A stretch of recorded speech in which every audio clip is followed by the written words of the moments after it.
হরে কৃষ্ণ। সৌরভ পাঠ চ্যানেলে সবাইকে স্বাগত। সমস্ত চাকরি প্রার্থী ছাত্রছাত্রীদের জন্য আজকে আমি পুরুলিয়া জেলা সম্পর্কে আলোচনা করব। চলো শুরু করা যাক। পুরুলিয়া জেলার আয়তন কত?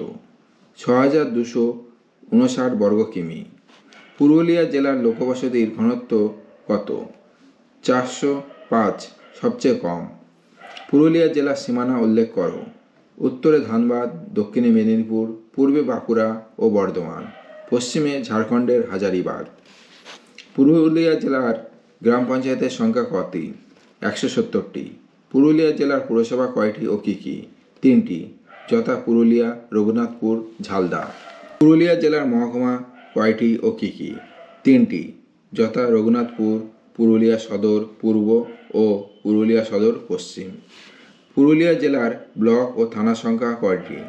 ব্লক 170টি, থানা 15টি। পুরুলিয়া জেলার মৃত্তিকা কী প্রকৃতির? ল্যাটেরাইট প্রকৃতির। পুরুলিয়া জেলার পূর্ব নাম কী ছিল? মালভূমি।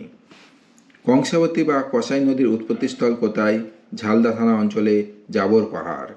পশ্চিমবঙ্গের জেলা হিসাবে পুরুলিয়ার বৈশিষ্ট্য কী?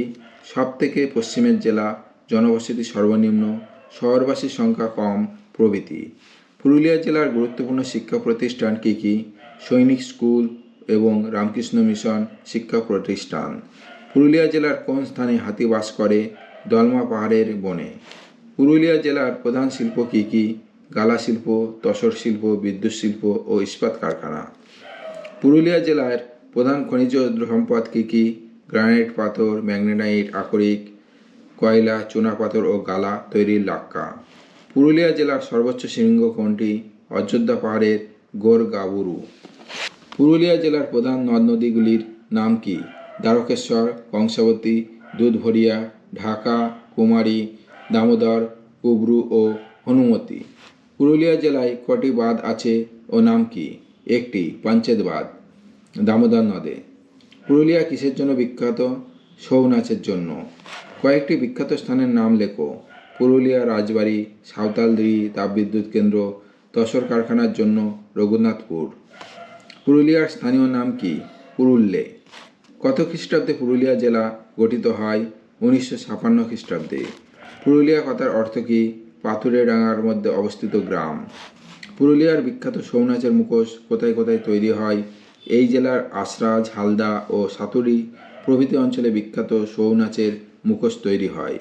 পুরুলিয়া জেলার ব্যস্ততম রেল স্টেশনের নাম কি? আদ্রা। কত খ্রিস্টাব্দে মানভূমের জন্ম হয়? 1833 খ্রিস্টাব্দে। বন্ধুরা, এই ভিডিওটি যদি তোমাদের ভালো লেগে থাকে তাহলে অবশ্যই লাইক, কমেন্ট এবং সাবস্ক্রাইব করে আমাদের সঙ্গে থাকবে। ধন্যবাদ।